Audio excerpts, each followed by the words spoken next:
Las montañas de la Sierra Madre Occidental no perdonan, ni olvidan. Allí el viento no silba, susurra nombres de hombres que decidieron que cultivar maíz era una condena de hambre y que sembrar la hierba mala era el único boleto al cielo o al infierno. Antes de que el mundo conociera el terror, antes de que los titulares se mancharan de rojo sangre, había un hombre que entendió que este negocio no se trataba de quién disparaba más rápido, sino de quién pensaba más frío. No era un joven impulsivo con el dedo pegado a gatillo. Era un hombre de mirada cansada y mente afilada, un arquitecto en un mundo de albañiles. Su nombre era Ernesto Fonseca Carrillo, pero la historia y el miedo lo bautizaron simplemente como Don Neto. Y lo que él construyó todavía proyecta una sombra larga sobre todo México.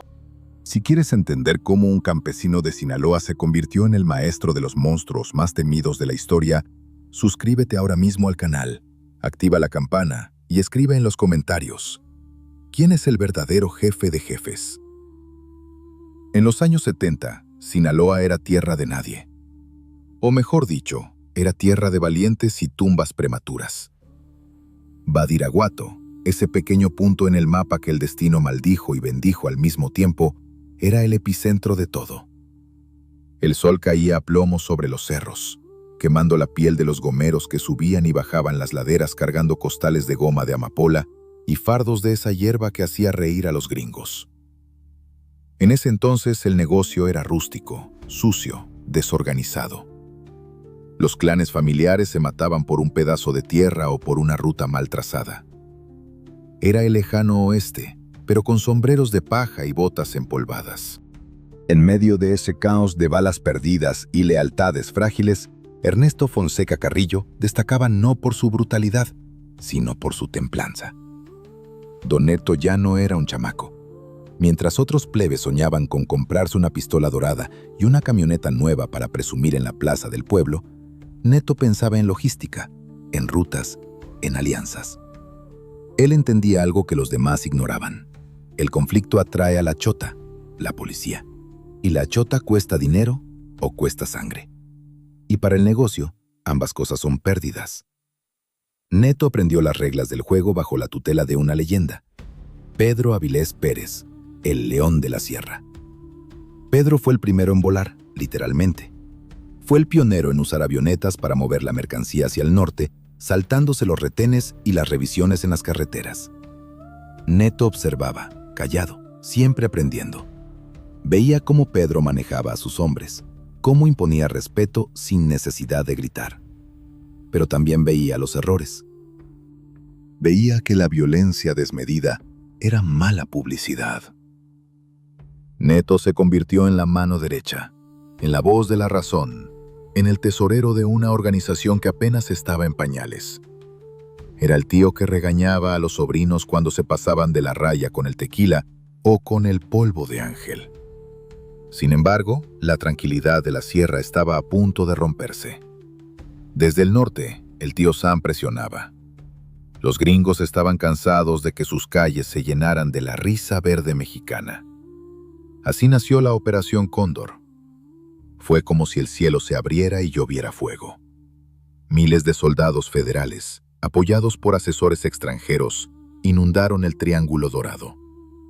Los helicópteros artillados zumbaban como avispas gigantes sobre los sembradíos, rociando veneno, quemando hectáreas enteras de trabajo duro. Los pueblos se vaciaron. Las torturas eran el pan de cada día. Si te veían con botas nuevas, eras sospechoso. Si tenías una camioneta, eras culpable. Don Neto vio el humo negro elevarse sobre las montañas desde el porche de su rancho. Sabía que el tiempo de la sierra había terminado. Quedarse allí era esperar a que te cazaran como a un conejo o te pudrieras en una celda fría en la Ciudad de México. La mayoría de los gomeros estaban aterrorizados, corriendo como gallinas sin cabeza, escondiéndose en cuevas. Pero Neto vio una oportunidad en la crisis. El caos es una escalera para quien sabe subirla. Reunió a los suyos. No con gritos, sino con esa voz rasposa y lenta que helaba la sangre más que un grito. Entre ellos estaba un joven con cara de loco, un muchacho con una energía inagotable y un talento natural para hacer crecer cualquier cosa en la tierra. Rafael Caro Quintero. Rafa era el músculo y el talento agrícola, pero necesitaba dirección. Necesitaba un padre, y Neto asumió ese rol. También estaba en el radar otro personaje, un ex policía judicial, un tipo flaco, de mirada inteligente y ambición desmedida, que conocía los códigos de los uniformados mejor que nadie. Miguel Ángel Félix Gallardo. Neto entendió que para sobrevivir a la Operación Cóndor, tenían que dejar de ser campesinos y convertirse en empresarios. Tenían que salir del lodo y pisar el asfalto. Tenían que ir a donde el dinero y el poder se sentaban a cenar. Tenían que ir a Guadalajara. La perla de Occidente, la llamaban. Una ciudad de rosas, mariachis y gente de bien. Una ciudad donde nadie hacía preguntas si pagabas la cuenta a tiempo. La migración fue una operación quirúrgica.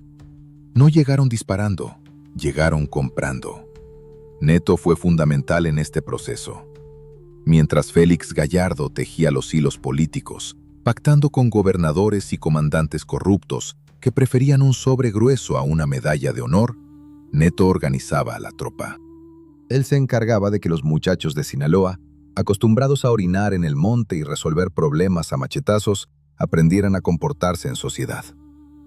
Fue una transformación cultural. Los sierreños bajaron de los cerros con sus bolsas llenas de billetes arrugados y se instalaron en las mejores colonias de Guadalajara. Compraron residencias que parecían palacios, condujeron autos deportivos importados y empezaron a vestir trajes de seda. Pero bajo esa fachada de hombres de negocios ganaderos, el corazón de la bestia latía más fuerte que nunca. Don Neto se convirtió en el consigliere, aunque ellos no usaban esa palabra italiana. Él era el hombre que suavizaba las asperezas. Cuando dos lugartenientes se peleaban por una mujer o por una deuda de juego, Neto los sentaba en su mesa. «Miren, plebes», decía mientras servía un trago de whisky caro. «El negocio es sagrado. Si nos matamos entre nosotros, le hacemos el trabajo gratis al gobierno. Aquí se viene a hacer plata, no a jugar al vaquero». Su filosofía era simple: plata o nada. El plomo era el último recurso, el fracaso de la diplomacia. Pero que nadie se confundiera. Si había que usarlo, don Neto no pestañeaba. Él no mandaba a golpear, mandaba a arreglar el asunto de forma definitiva. Tenía una forma particular de hablar, llena de refranes y metáforas que hacía que sus órdenes de ejecución sonaran como consejos paternales.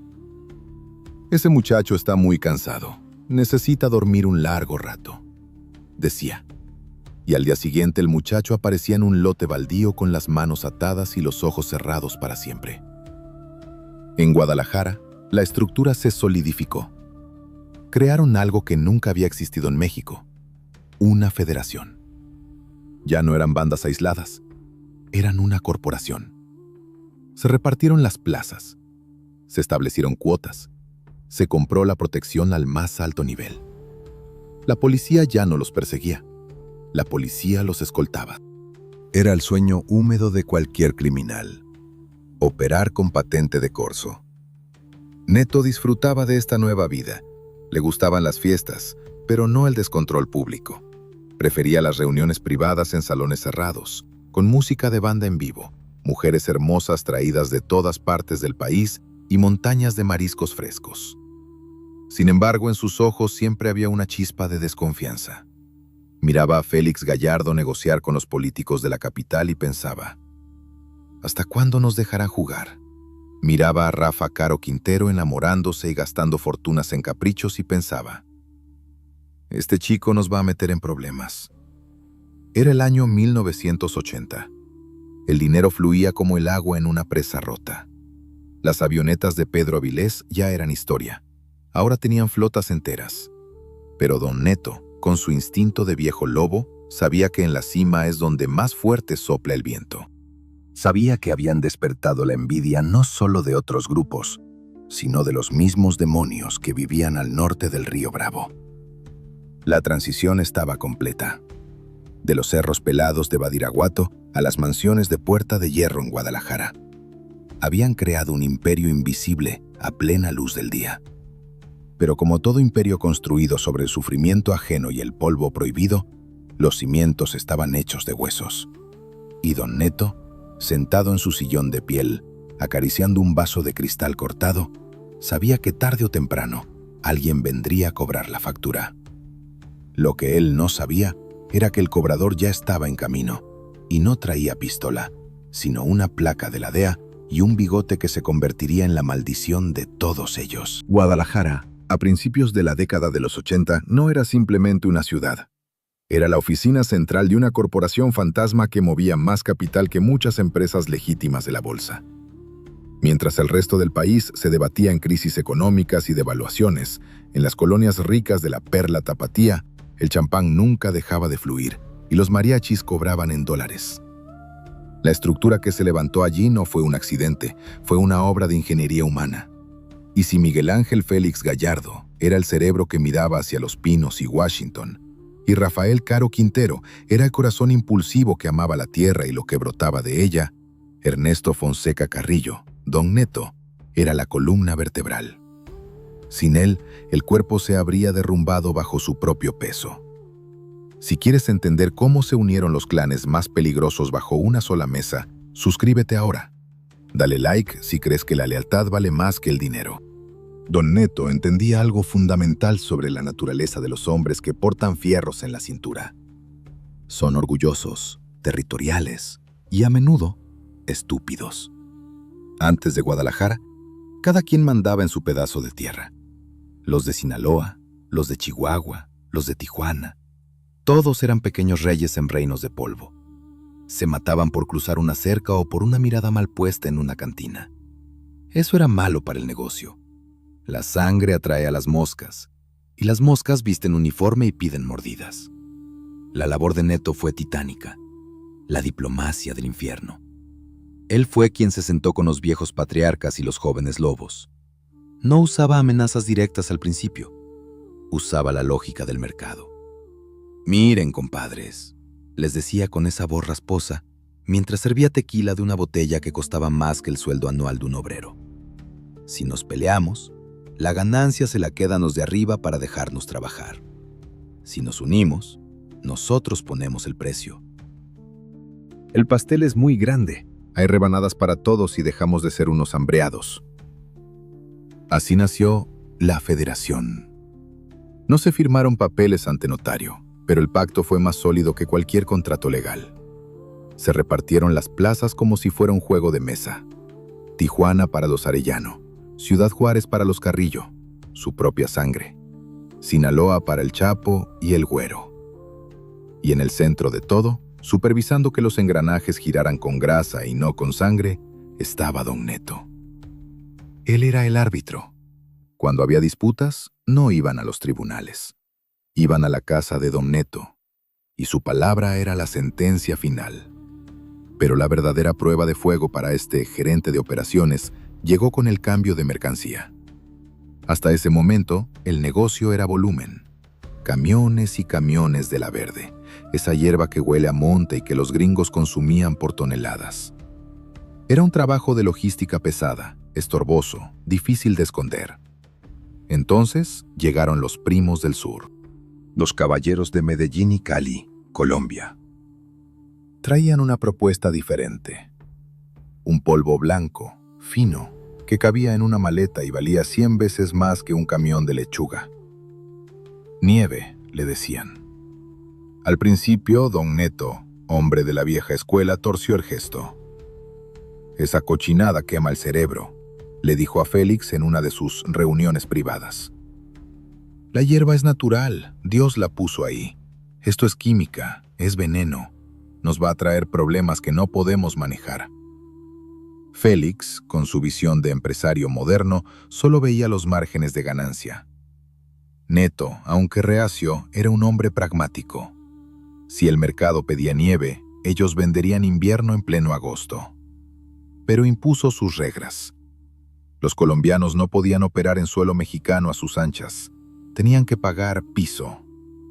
México dejaría de ser solo un productor para convertirse en el trampolín más caro del mundo. La logística cambió. Neto tuvo que enseñar a sus sobrinos y a los muchachos nuevos cómo manejar este producto delicado. Ya no se trataba de llenar camiones de redilas con paja. Ahora se trataba de dobles fondos en autos de lujo, de avionetas Cessna volando a ras de suelo para evitar los radares, de sobornar a los controladores aéreos. Neto supervisaba las rutas. Se aseguraba de que cada kilo que entraba por Chiapas o Yucatán llegara intacto a la frontera norte. Y si faltaba un gramo, alguien tenía que dar explicaciones. Fue en esta época donde la leyenda de la frialdad de Don Neto se cimentó. Hubo un incidente menor, pero significativo, que sirvió de lección para toda la federación. Un lugarteniente de mando medio, un tal El Renco, encargado de una bodega en las afueras de la ciudad, pensó que nadie notaría si rasuraba un poco de los paquetes de los colombianos para venderlos por su cuenta en las discotecas locales. El error fue monumental. No por la cantidad, que era ridícula para los montos que manejaban, sino por el principio. Romper la confianza era romper la estructura. Félix quería hacer un escándalo, pero Neto lo detuvo. «Déjamelo a mí. El ruido despierta al vecino», dijo Neto. Convocó a El Renco a una fiesta en una de sus haciendas. Música de banda, comida abundante, risas. El ambiente era festivo. Neto lo saludó con un abrazo, le sirvió un trago y le preguntó por su familia. El Renco, nervioso al principio, se relajó al ver que el jefe estaba de buen humor. Pensó que se había salido con la suya. A la mitad de la noche, Neto le hizo una señal. Lo invitó a caminar hacia las caballerizas para mostrarle un caballo pura sangre que acababa de adquirir. «Es un animal noble», dijo Neto acariciando al caballo. «Pero cuando un caballo se desboca y empieza a patear el corral, hay que sacrificarlo antes de que lastime a los demás». El Renco entendió la metáfora demasiado tarde.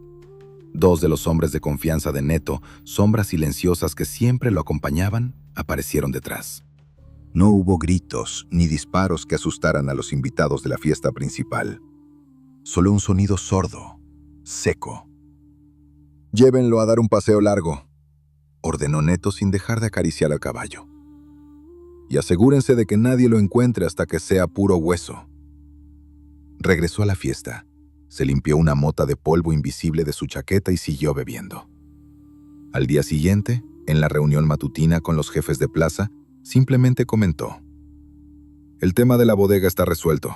Hay una vacante. Pongan a alguien que sepa contar bien». Nadie preguntó qué había pasado. No hacía falta. El mensaje estaba claro. Don Neto podía ser el tío amable que te daba consejos y te prestaba dinero, pero también era el juez que firmaba tu sentencia de viaje sin retorno si te atrevías a morder la mano que te daba de comer. La alianza prosperó. El dinero se apilaba en cuartos secretos porque ya no cabía en los bancos. Compraron hoteles, agencias de autos, ranchos ganaderos. Eran intocables. Los comandantes de la Policía Federal de Seguridad, de FS, no eran sus perseguidores. Eran sus empleados, sus guardaespaldas. Neto se paseaba por Guadalajara con una credencial oficial que lo acreditaba como agente de la ley. La ironía era deliciosa.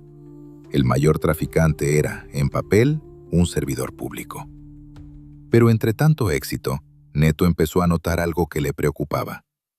Sus socios estaban perdiendo el piso. Rafa Caro Quintero se estaba enamorando de una joven de la alta sociedad y empezaba a actuar como un adolescente caprichoso, descuidando los sembradíos. Félix se creía un político y pasaba demasiado tiempo en la Ciudad de México, lejos del terreno.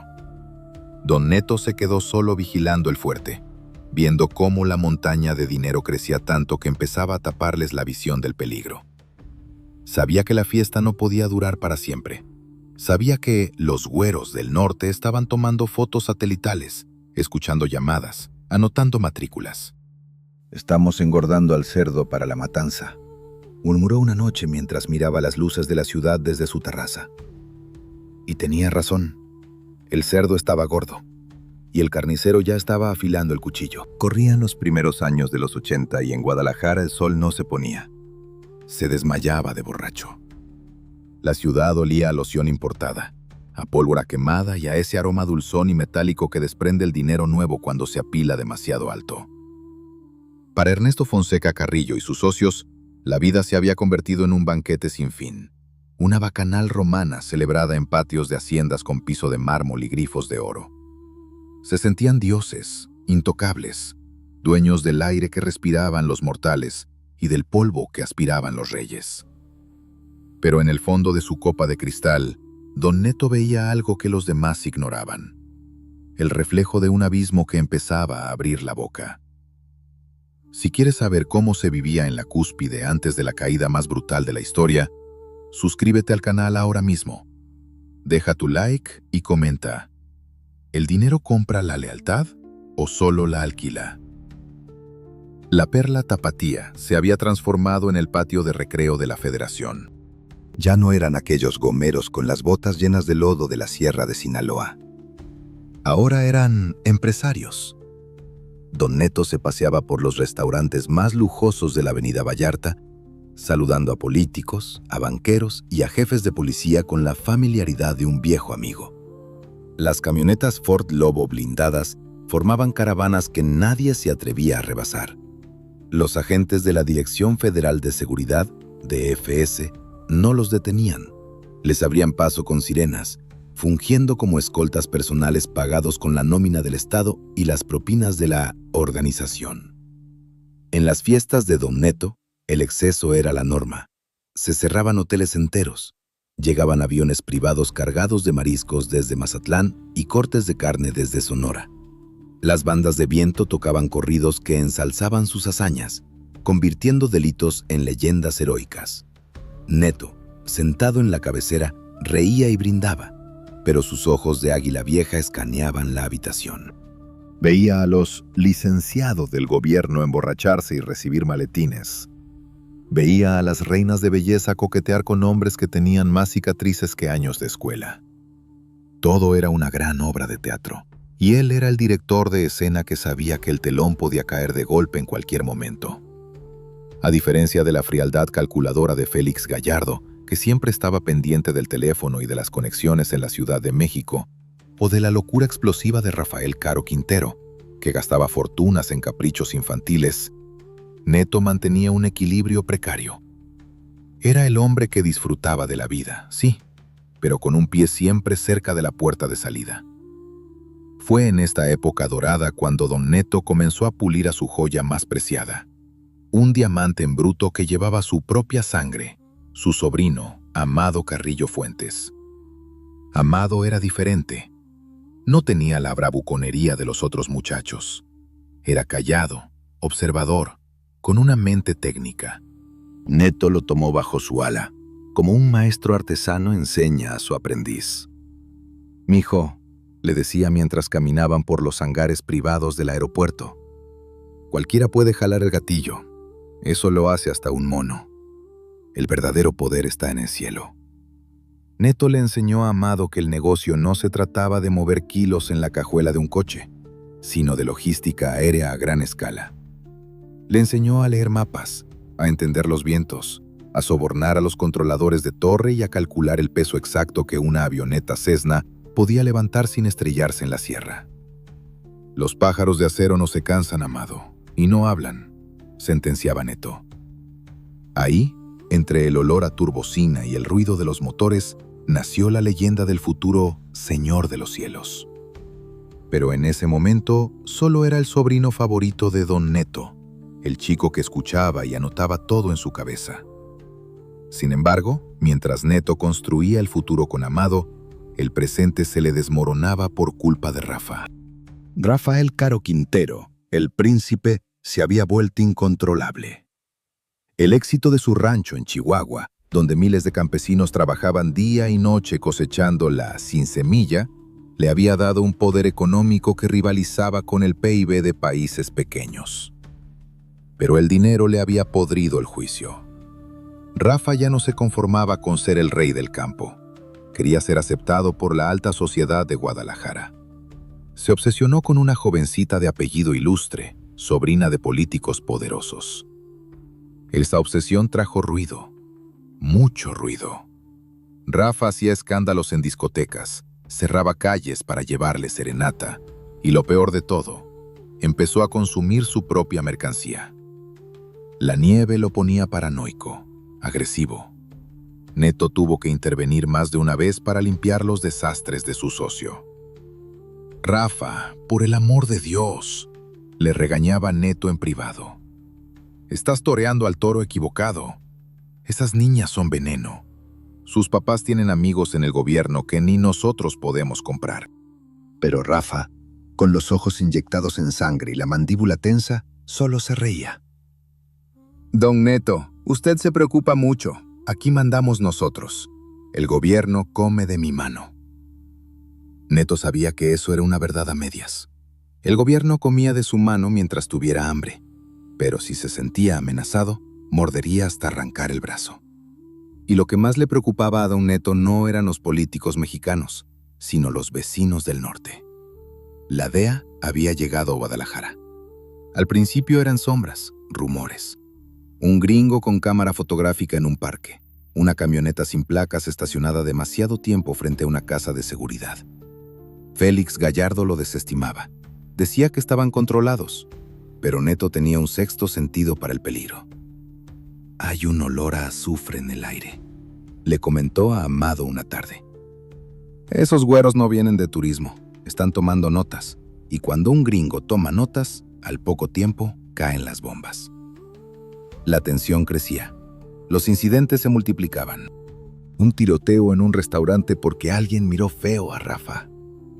Un cargamento interceptado en la frontera que provocó pérdidas millonarias y ejecuciones internas para encontrar al soplón. La maquinaria perfecta que Neto había ayudado a aceitar empezaba a rechinar. El punto de quiebre emocional para Neto fue cuando se dio cuenta de que la familia que habían construido era una mentira. En una reunión tensa, Félix propuso ajustar cuentas con unos agentes americanos que estaban haciendo demasiadas preguntas sobre el lavado de dinero en los bancos locales. Neto golpeó la mesa. «¡Están locos!», gritó, algo raro en él.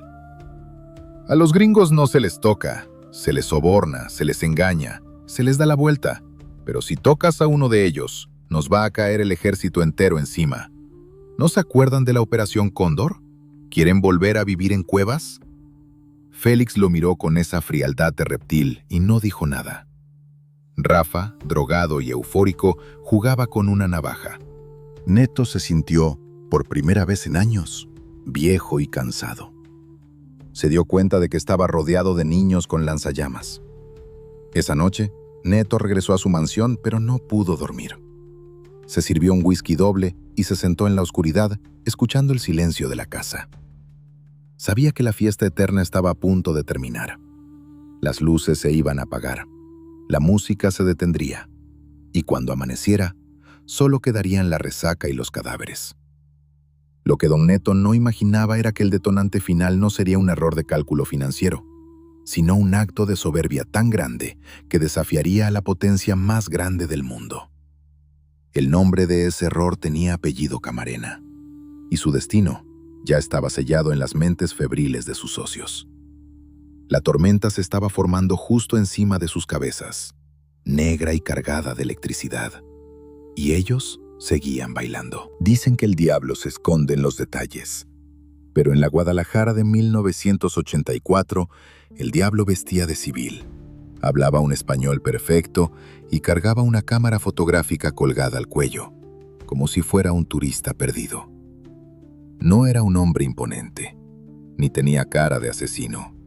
Pero para la organización, ese sujeto se convirtió en una piedra en el zapato que, paso a paso, empezó a llagar el pie hasta infectar todo el cuerpo.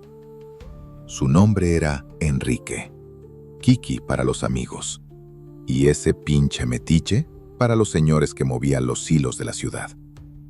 Mientras todos los demás agentes, comandantes y políticos extendían la mano para recibir el sobre amarillo cada mes, este hombre mantenía las manos en los bolsillos y los ojos bien abiertos. Y eso, en este negocio, es más peligroso que una pistola cargada. Si quieres saber cómo un solo hombre con una libreta hizo temblar a los dueños de México, suscríbete ahora mismo al canal. Dale like y comenta. El valor tiene precio.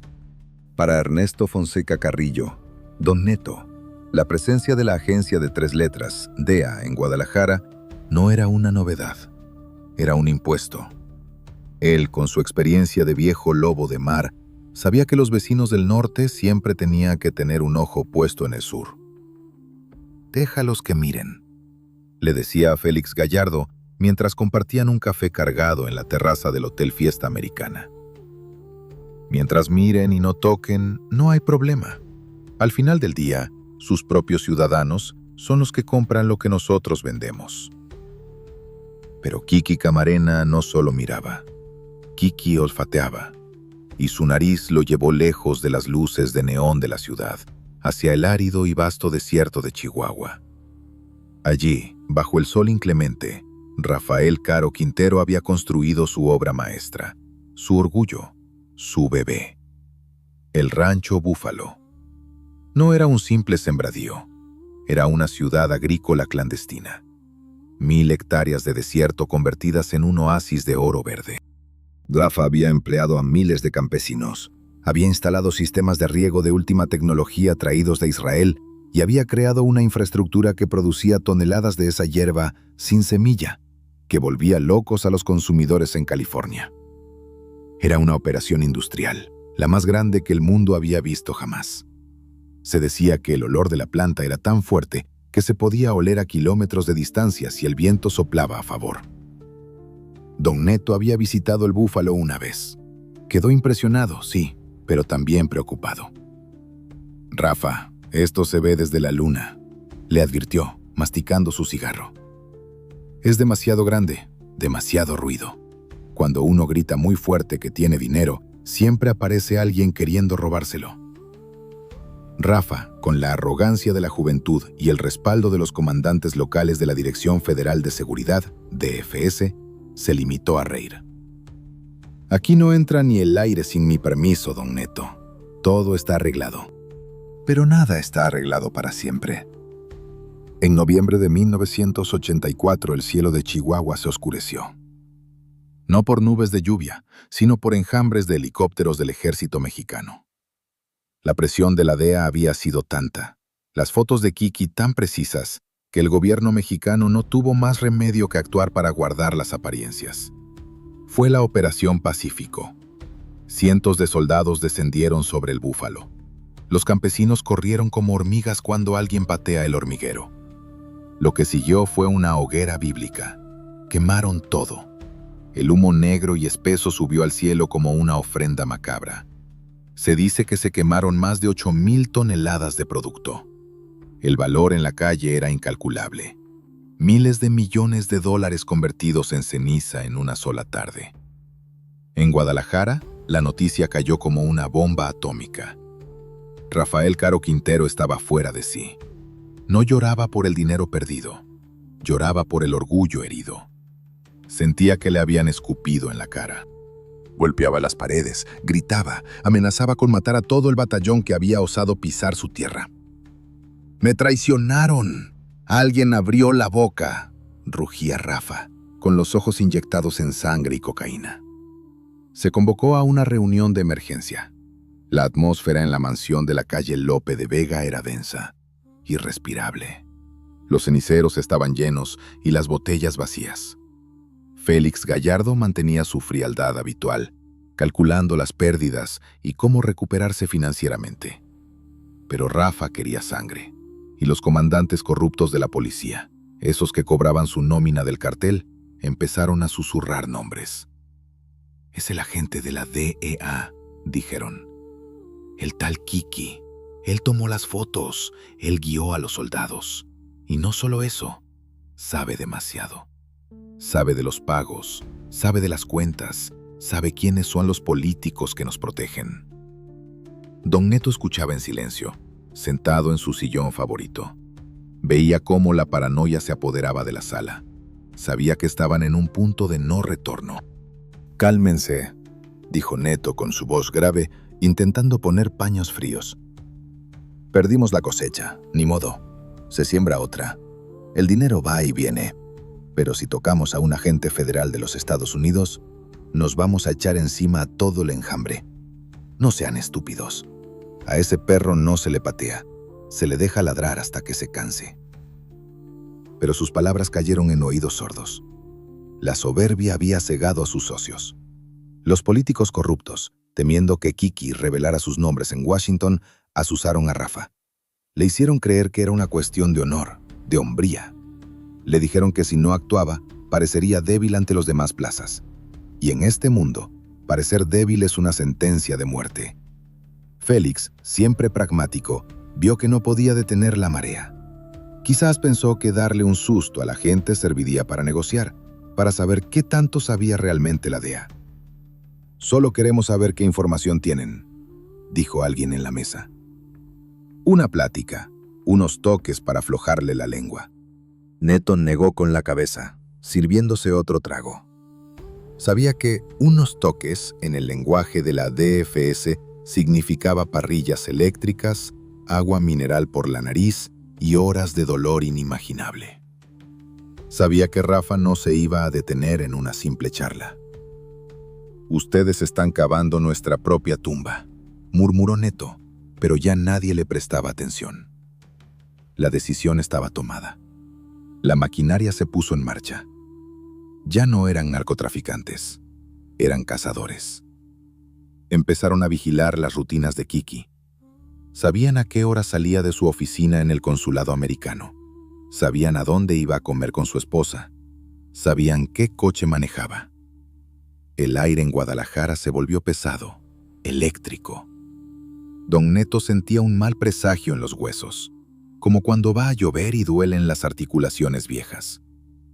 Intentó, por última vez, disuadir a Rafa en una conversación privada. «Mijo, escúchame. Ese hombre es un funcionario. Si le pasa algo, cerrarán la frontera.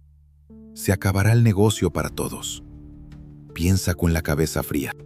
Rafa lo miró con desprecio, con esa mirada vacía de quien ya ha perdido el alma. «Ya no es negocio, don Neto.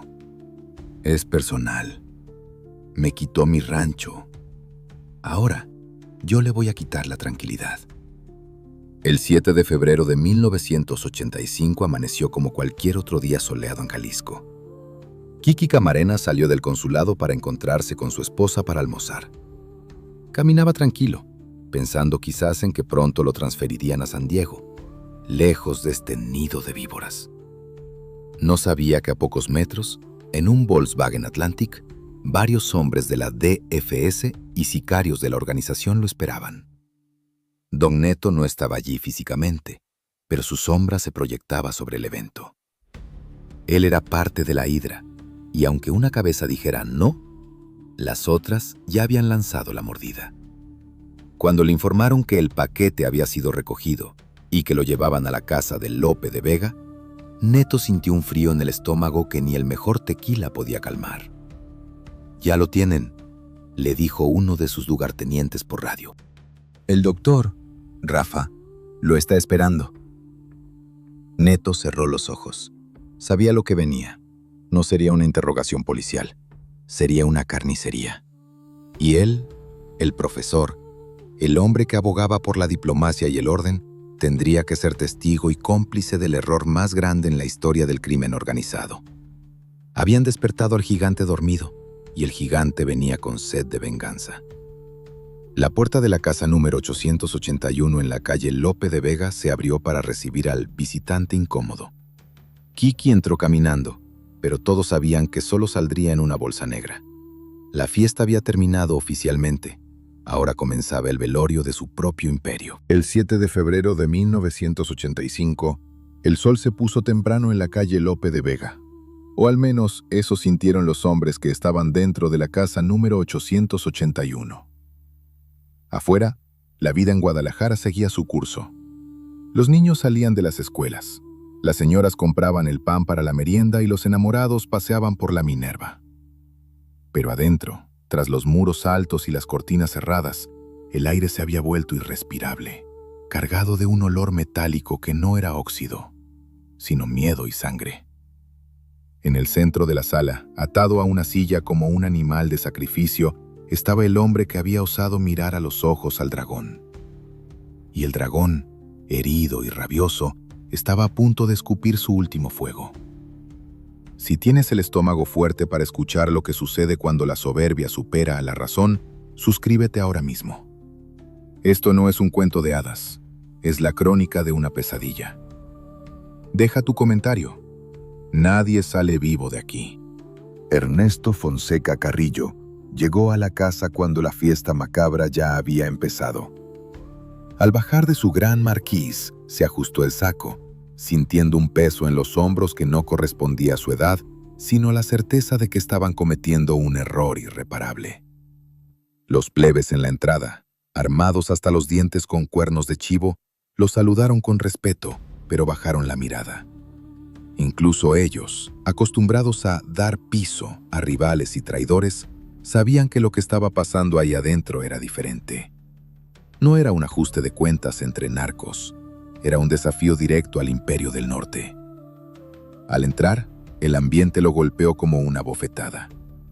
Había humo de cigarro, botellas de Buchanan's a medio terminar y un silencio tenso, roto solo por los gemidos ahogados que venían de una habitación trasera. Don Neto caminó despacio, con esa calma de sepulturero que lo caracterizaba. En la sala principal encontró a Rafael Caro Quintero. Rafa no se veía bien. Tenía la camisa desabotonada, sudaba frío y sus ojos brillaban con esa intensidad maníaca que da la mezcla de cocaína y adrenalina. Caminaba de un lado a otro, como un león enjaulado. «Ya lo tenemos, don Neto», gritó Rafa al verlo, con una sonrisa que no llegaba a los ojos. «El pajarito ya está en la jaula, ahora va a cantar hasta las mañanitas». Neto lo miró con lástima y desprecio.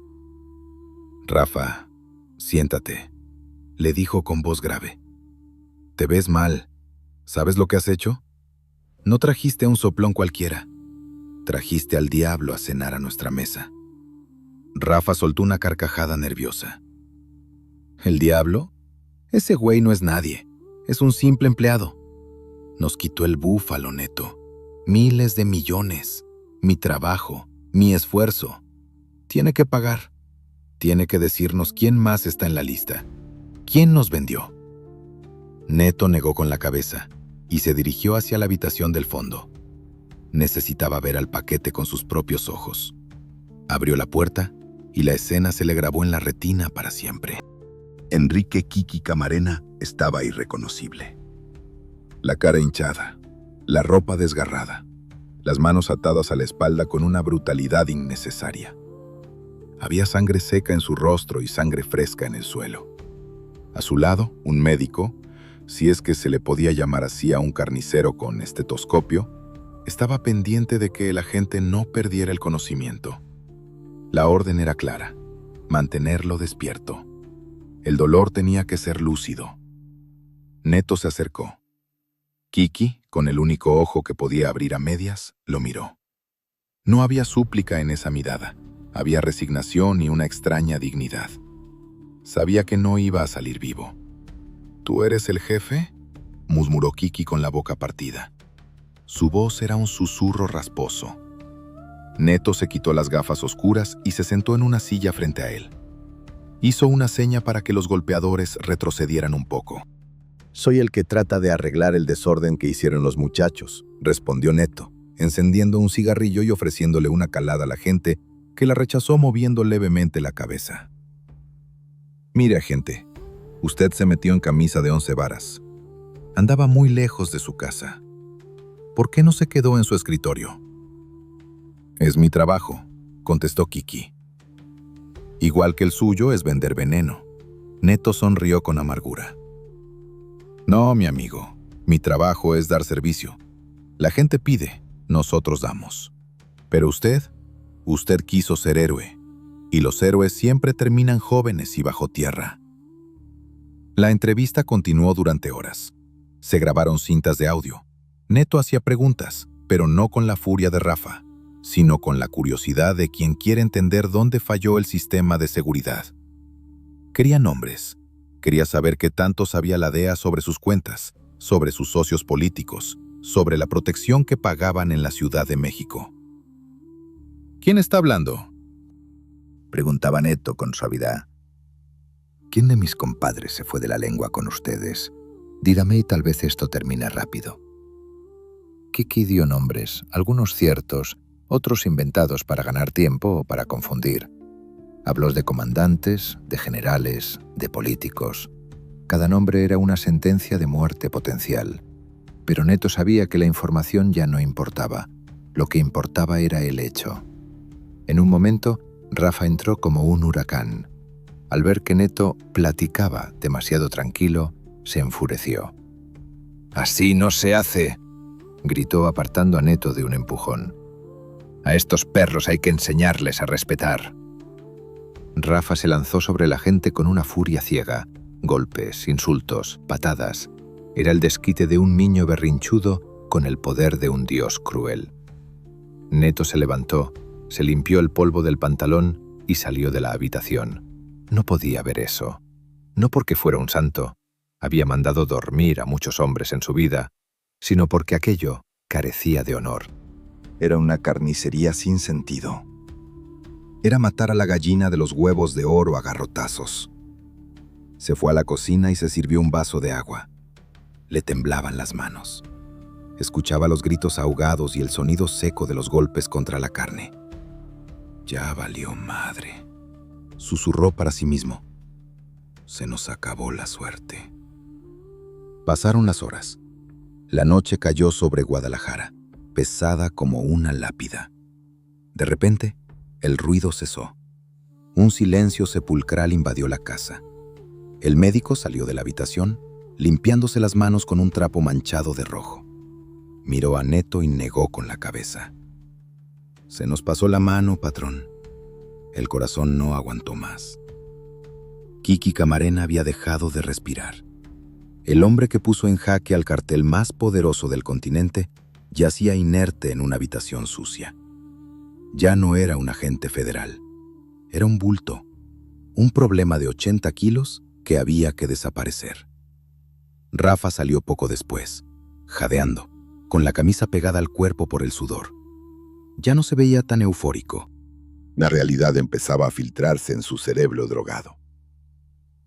«¿Qué hacemos ahora, Neto?», preguntó con la voz de un niño que acaba de romper el jarrón más caro de la abuela. Neto lo miró con frialdad absoluta.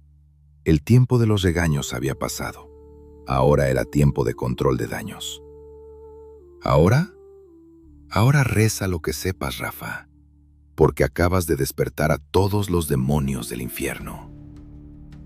Neto tomó el mando. No había tiempo para lamentos. «Envuelvan eso», ordenó señalando hacia la habitación. «Plástico, cinta, lo que encuentren, que no gotee, y limpien todo, que no quede ni una mancha, ni un pelo, ni una huella. Quiero que esta casa huela a cloro y lavanda en 1 hora». Los sicarios, pálidos, obedecieron. Empaquetaron el cuerpo con la eficiencia macabra de quien ha hecho esto muchas veces, aunque nunca con una carga tan pesada políticamente. También arreglaron al piloto de Kiki, Alfredo Zavala, que había tenido la mala suerte de ser levantado poco después. 2 cuerpos, 2 problemas. «Llévenlos lejos», instruyó Neto. «A Michoacán. Tírenlos en la carretera, cerca del rancho El Mareño. Que parezca que fue cosa de otros o un asalto, pero sáquenlos de mi vista». Mientras veía cómo subían los bultos a la cajuela de un coche, don Neto sintió una punzada en el pecho. Sabía que Félix Gallardo estaría furioso por la torpeza, pero también sabía que Félix ya estaba haciendo maletas. La Federación, esa estructura perfecta que habían construido con paciencia y sobornos, acababa de recibir un golpe mortal en sus cimientos. El 7 de febrero de 1985 terminó, pero la pesadilla apenas comenzaba. Neto subió a su auto. Miró la casa por última vez. Sabía que nunca volvería a pisar ese lugar. «Vámonos», le dijo al chofer. «Y maneja despacio, que no tenemos prisa por llegar al infierno». Mientras el auto se alejaba, Neto encendió la radio.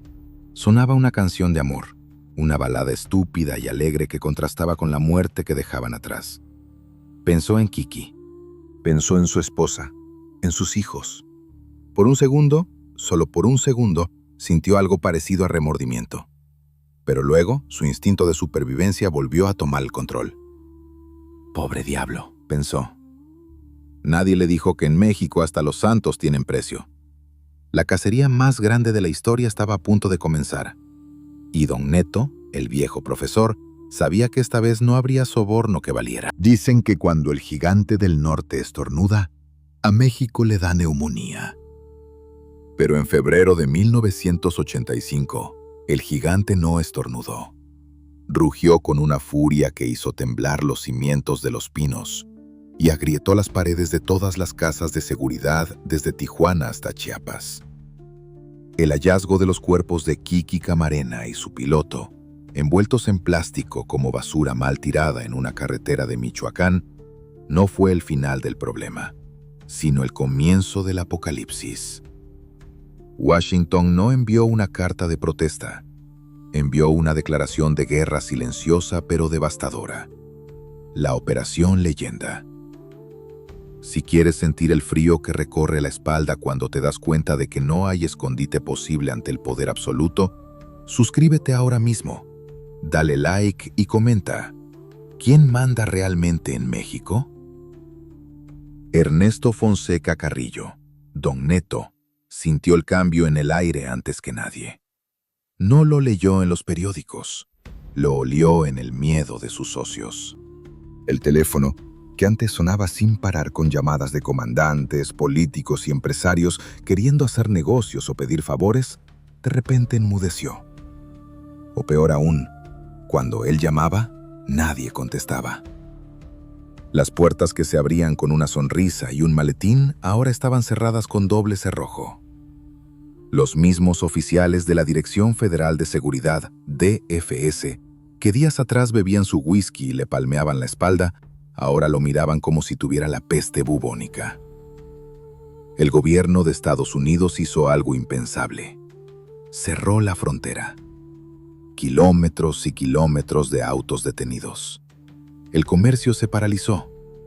La economía mexicana, ya frágil, empezó a asfixiarse. El mensaje era claro: entréguenos a los culpables o cerramos la llave del oxígeno. El presidente de México, acorralado, tuvo que dar la orden que nunca quiso dar: cazar a los amigos. En Guadalajara, el pánico se apoderó de la organización. La estructura perfecta, esa maquinaria aceitada con dólares y plata, se desmoronó en horas. Félix Gallardo, el flaco, con su instinto de reptil, fue el primero en desaparecer.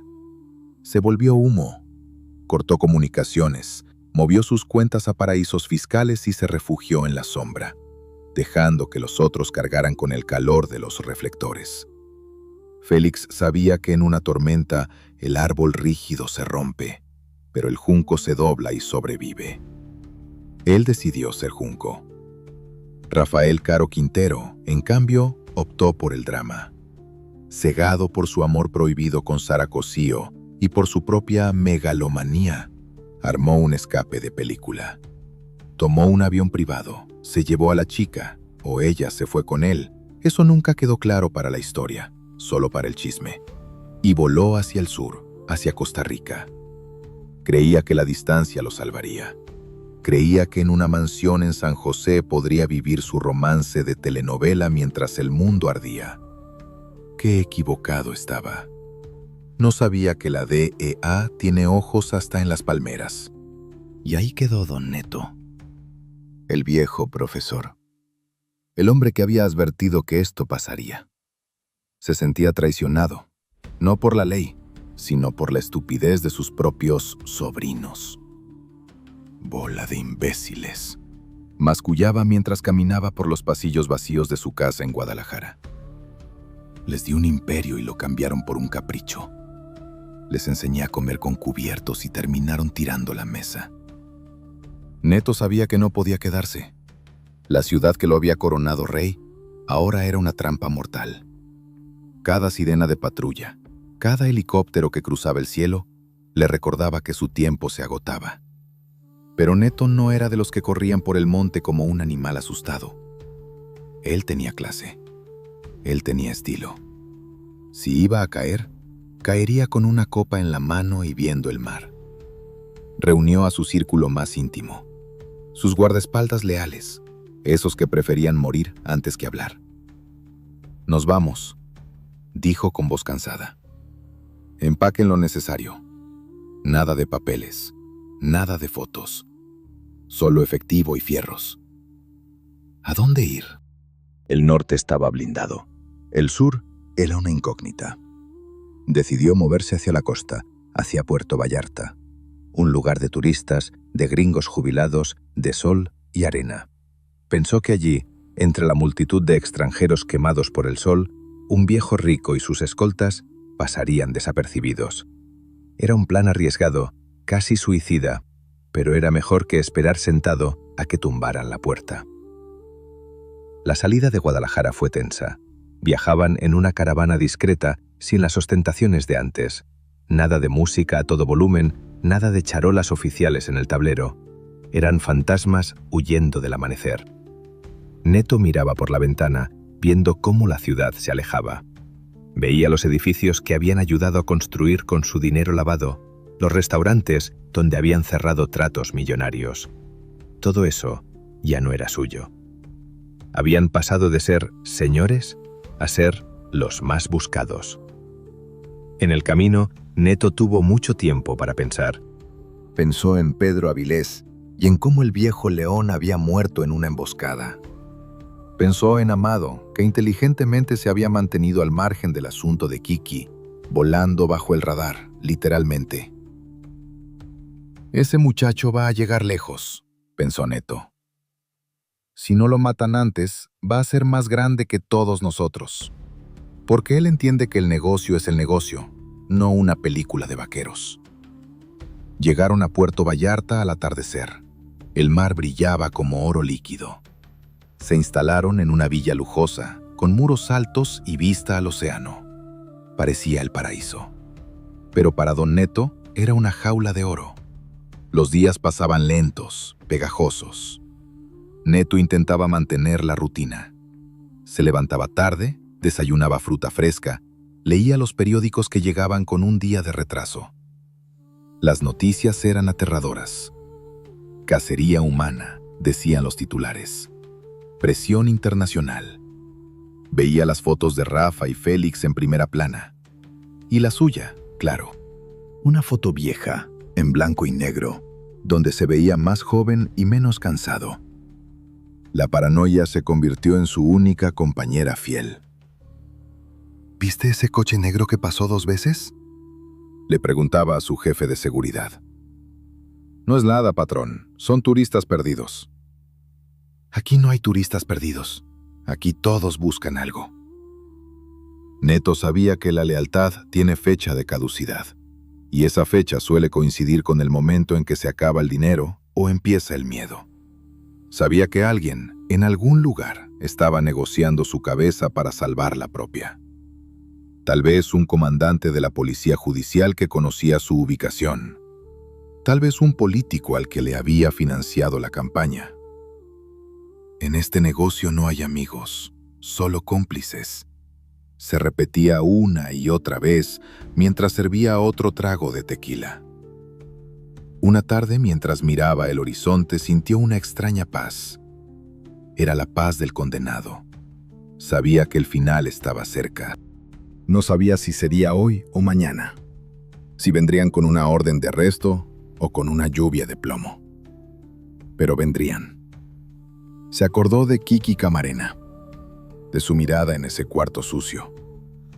«Ganaste, cabrón», susurró al viento. «Te moriste, pero nos llevaste contigo a la tumba. Nos hiciste radiactivos». La ira del norte no se detenía. La DEA presionaba cada día más fuerte. Querían cabezas. Y no cualquier cabeza. Querían a los jefes. Querían trofeos para colgar en la pared de sus oficinas en Virginia. Y Ernesto Fonseca Carrillo, el don, el profesor, era un trofeo muy codiciado. El 7 de abril de 1985 amaneció nublado en Puerto Vallarta. El mar estaba picado. Las gaviotas chillaban con un tono que sonaba a advertencia. Neto se despertó con un mal sabor de boca. Se vistió despacio, eligiendo una camisa de lino fresca. Se puso sus gafas oscuras, aunque no había mucho sol. Salió al jardín. Sus hombres estaban tensos. Había demasiado silencio en la calle. Ni vendedores ambulantes, ni música de radios lejanas. «Algo no huele bien», dijo uno de los escoltas, martillando su arma. Neto suspiró. «Guarda eso», le dijo. «Si vienen por nosotros, no van a venir 2 o 3, van a venir todos. Y no vamos a salir a tiros de aquí. Ya hubo demasiada sangre». De repente, el sonido inconfundible de botas militares golpeando el pavimento rompió la calma. Motores pesados, gritos de mando. El cerco se cerraba. La trampa en el paraíso había funcionado. Don Neto se sirvió el último trago de su libertad, se acomodó el cabello y esperó. No iba a correr. Iba a recibir a sus invitados como lo que era, un hombre que asume las consecuencias de sus actos, aunque esos actos hubieran sido provocados por la locura de otros. La puerta de la villa retumbó con el primer golpe del ariete. El sonido del metal contra la madera fue el toque de campana final. La fiesta, definitivamente, había terminado. Puerto Vallarta, 7 de abril de 1985. El sol brillaba con esa intensidad insultante que solo tienen los días de tragedia, reflejándose en las olas del Pacífico como si fueran monedas de plata lanzadas al mar por un dios caprichoso. Para los turistas gringos que se tostaban en la playa, era otro día de margaritas y bronceador. Para Ernesto Fonseca Carrillo, Don Neto, era el día en que la música de banda dejó de tocar. La brisa marina no traía olor a sal, sino a pólvora quemada y traición. Se dice que los viejos lobos huelen al cazador antes de ver el rifle. Y Neto llevaba días sintiendo el cañón frío en la nuca, aunque nadie estuviera detrás de él. Si quieres ver cómo cae un imperio sin disparar una sola bala, y entender por qué los leones viejos prefieren la jaula a la tumba, suscríbete ahora. Dale like y comenta. ¿Honor o supervivencia? La villa donde se escondía no era una fortaleza, era una jaula de oro. Muros altos, bugambillas trepando por las paredes encaladas, una alberca azul profundo que nadie usaba. Neto pasaba las horas sentado en la terraza, vestido con camisas de lino y pantalones claros, fumando habanos que le sabían a ceniza. Sus hombres, los plebes más leales que le quedaban, estaban nerviosos. Limpiaban sus cuernos de chivo una y otra vez, miraban por las rendijas de las ventanas, sobresaltándose con cada ruido de motor que pasaba por la carretera costera. «Patrón, algo no cuadra», le dijo el negro, su jefe de escoltas. «Demasiado silencio. Ni los pájaros cantan hoy». Neto asintió lento, sin quitar la vista del horizonte. «Ya vienen, negro. Los puedo sentir. Son como hormigas cuando encuentran azúcar derramada. Vienen todos». No tuvo que esperar mucho. A media mañana, el sonido inconfundible de botas militares marchando al unísono rompió la paz del fraccionamiento. No eran patrullas de policía municipal pidiendo mordida. Era el ejército. Camiones verdes, vehículos blindados, helicópteros zumbando bajo, levantando polvo y hojas secas. El gobierno de México, presionado hasta la asfixia por Washington, había enviado a toda la caballería. No querían un arresto, querían un espectáculo. Querían demostrarle al tío Sam que estaban limpiando la casa, aunque solo estuvieran barriendo el polvo debajo de la alfombra. Dentro de la casa, el pánico estalló. Los sicarios de Neto, jóvenes y calientes, cortaron cartucho. El sonido metálico de los cerrojos de los AK-47 llenó la sala. «Nos los vamos a llevar por delante, jefe», gritó uno, con los ojos desorbitados. «Aquí no entra nadie vivo». Pero don Neto, con esa calma helada que lo había mantenido vivo mientras otros caían, levantó la mano. Un gesto simple, pero absoluto. «Bajen los fierros», ordenó. Su voz no era un grito, era una sentencia. Los muchachos lo miraron confundidos. «Pero, patrón». «He dicho que los bajen», repitió Neto, más fuerte esta vez. Miren afuera. Hay cientos de guachos, soldados. Tienen calibre 50, tienen granadas. Si disparamos, nos van a hacer coladera. Y yo no tengo ganas de que me saquen en pedazos en una bolsa negra. Hoy no es día de morir, es día de pagar la cuenta. Neto sabía que la resistencia era inútil. Sabía que sus amigos en el gobierno ya lo habían vendido. La protección se había acabado. Si peleaba, lo matarían y dirían que fue un enfrentamiento. Si se entregaba, todavía tenía una carta para jugar: la información. Y en este negocio, el que tiene la lengua larga a veces vive más que el que tiene el dedo rápido. Se escuchó un megáfono desde la calle. Ernesto Fonseca Carrillo, sabemos que está ahí. Salga con las manos en alto o entramos con todo. Neto se terminó su trago de tequila de un solo golpe. Se acomodó el cuello de la camisa, se pasó la mano por el cabello canoso y caminó hacia la puerta principal. «Abran», dijo a sus hombres. «Jefe, no lo haga», suplicó el negro. «Abre la maldita puerta, negro. El corrido se acabó». La puerta de madera pesada se abrió. La luz del sol lo cegó por un instante. Frente a él, un muro de uniformes verdes y azules. Cientos de armas apuntando a su pecho. Neto levantó las manos despacio, sin prisa, como si estuviera saludando a un viejo conocido y no entregándose a su verdugo. No había miedo en su cara, solo una profunda fatiga. Los soldados se abalanzaron sobre él, lo tiraron al suelo, le pusieron la bota en el cuello, lo esposaron con fuerza. Fue una humillación calculada. Querían la foto, el gran capo comiendo tierra. Neto no se resistió. Dejó que lo arrastraran, que lo empujaran hacia la camioneta blindada. Mientras lo subían, alcanzó a ver a sus hombres siendo desarmados y golpeados. Tranquilos, pensó. Todo esto es teatro. El traslado a la Ciudad de México fue un torbellino. Interrogatorios en cuartos fríos, luces brillantes en la cara, preguntas que se repetían una y otra vez. ¿Dónde está Caro Quintero? ¿Dónde está Félix Gallardo? ¿Quién dio la orden de levantar a la gente Camarena? Neto, sentado en una silla de metal, con las manos esposadas a la mesa, jugó su papel. El papel del tío, del consejero, del hombre de negocios que se vio arrastrado por la locura de los jóvenes. «Mire, comandante», decía con voz ronca, «yo me dedico a la agricultura. Siembro, cosecho y vendo. Eso es todo. Lo de la gente, eso fue cosa de muchachos locos. Yo les dije que no lo hicieran. Yo traté de pararlos». Era una verdad a medias, la mejor clase de mentira. Neto admitía ser narcotraficante, pero negaba ser asesino de agentes federales. Sabía que la DEA quería su cabeza por lo de Kiki, pero él intentaba desmarcarse, pintar a Rafa como el único culpable, el loco impulsivo que perdió la razón por amor y cocaína. Ese muchacho, Rafa, estaba enfermo de poder, declaró en una de las sesiones. «Yo soy de la vieja escuela. Nosotros respetamos los códigos.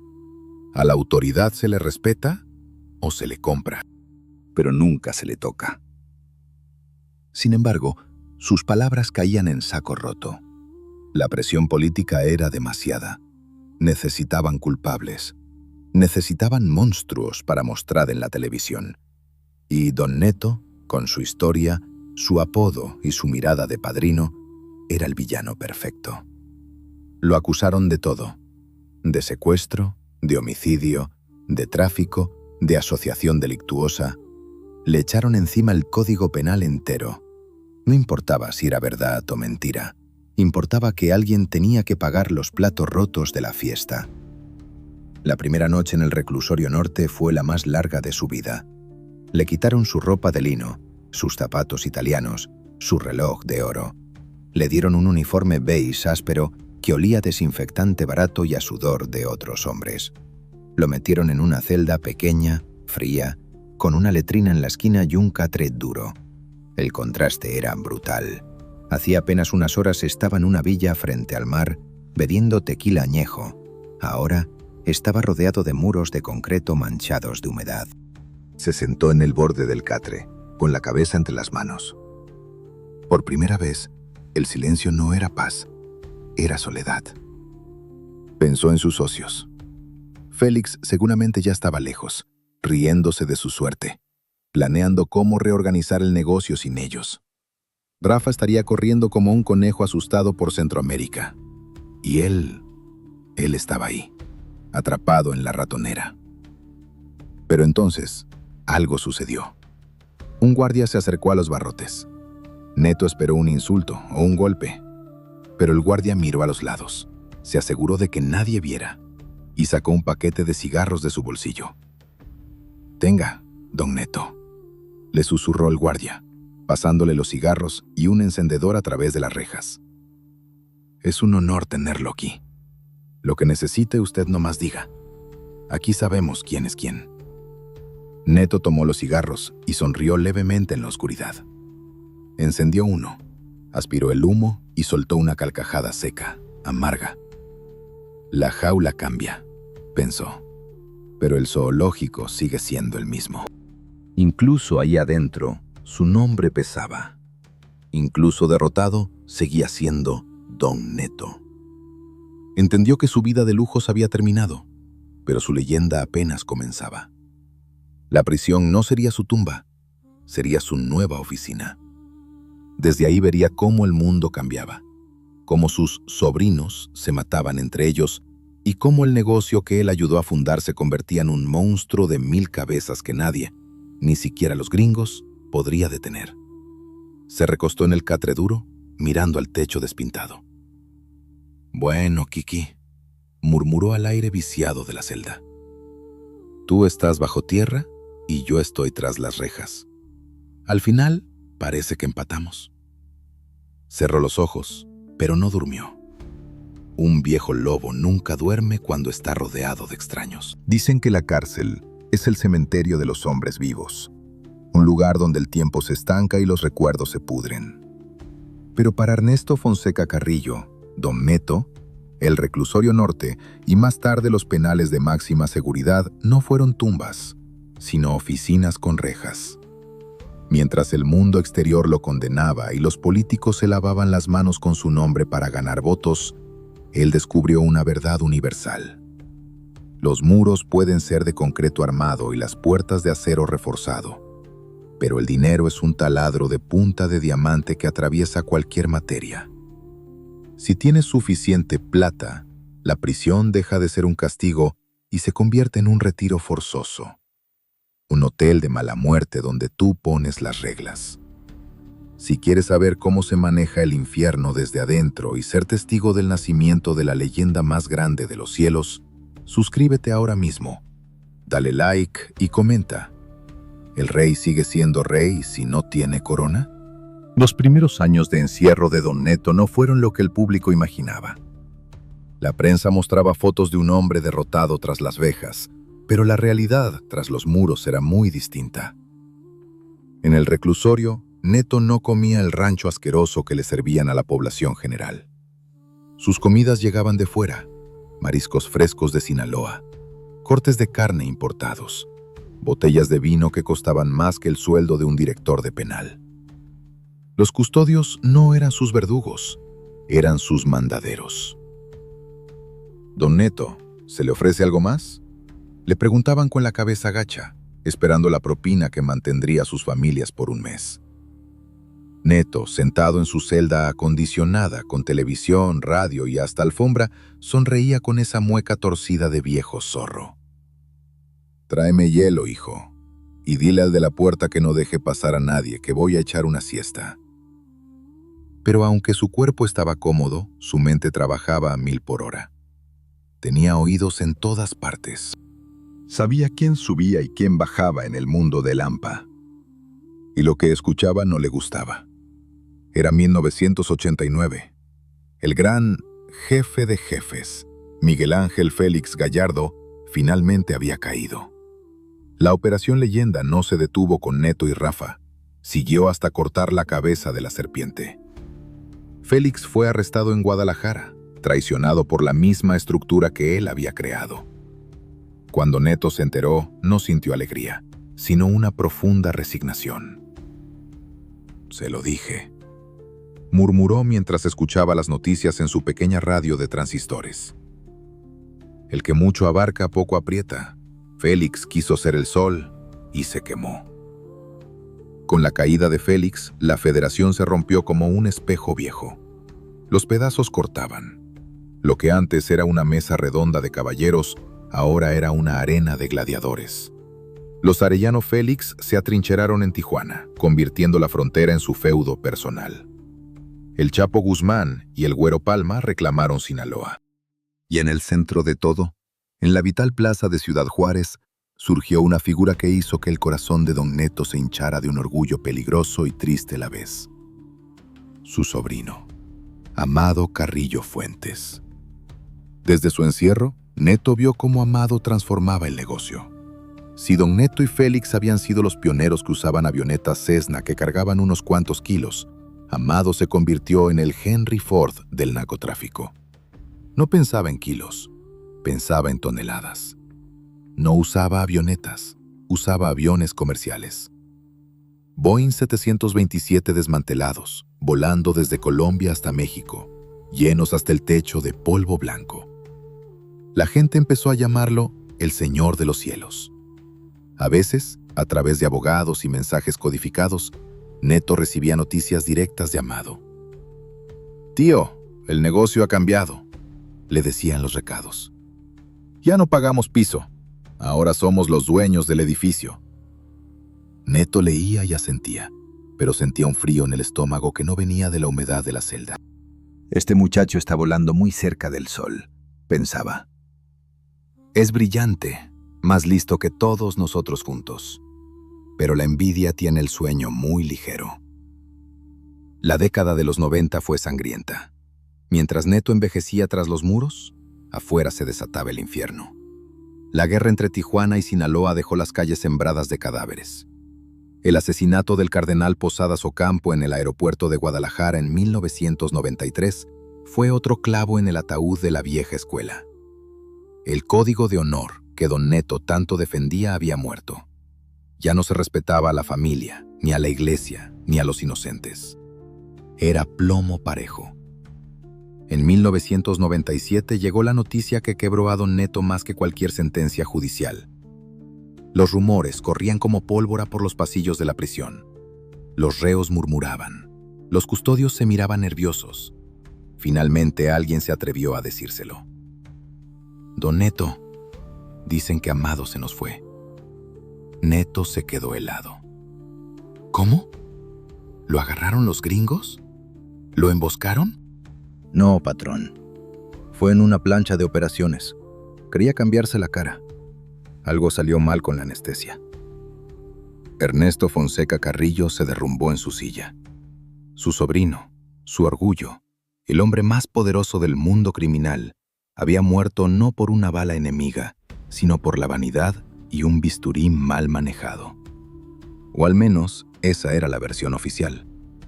Neto, con su mente paranoica forjada en décadas de traiciones, sospechaba otra cosa. «A los leones no los matan los médicos», pensó con amargura. «A los leones los envenenan los que quieren su trono».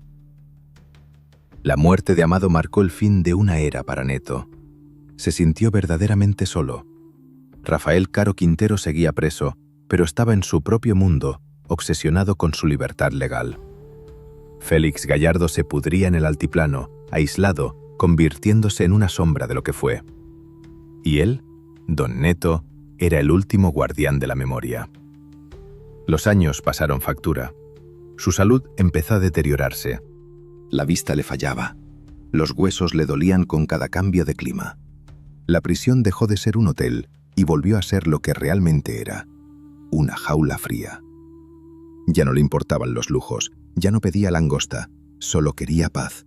Quería ver el cielo sin rejas, aunque fuera una última vez. Se convirtió en un abuelo dentro del penal. Los nuevos delincuentes, muchachos tatuados y violentos que no conocían la historia, lo miraban con una mezcla de respeto y curiosidad arqueológica.